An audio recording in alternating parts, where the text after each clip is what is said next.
மா என்ன இல்லைம்மா மேலே பாருமா, நிலா நட்சத்திரம்லாம் தெரியும். ஆமாண்டா, பக்கத்துல தெரியுதுடா. மா தொடலாம் முடியாதுமா. ஏன் ரகு, இது நீயேவா பண்ண?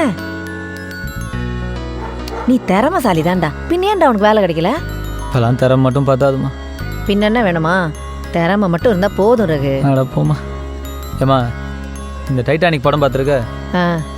அந்த கப்பல் உடஞ்சி தண்ணிக்குள்ள போய் எல்லாரும் செத்து போயிடுவாங்களே, அதானே? அதே தான். அதில் ஹீரோயினோட உட்காந்து நிலா நட்சத்திரம்லாம் பார்ப்பான். என் தலையெழுத்து உன் கூட உட்காந்து பார்த்துட்டு இருக்கு. அடப்பாவி, உனக்கு லவ்வெல்லாம் கூட இருக்காடா? என்ன யாருமா லவ் பண்ணுவா? ஏன், உனக்கு என்னடா குறைச்ச? அழகு இல்லையா, அறிவு இல்லையா? வேலை இல்லைம்மா,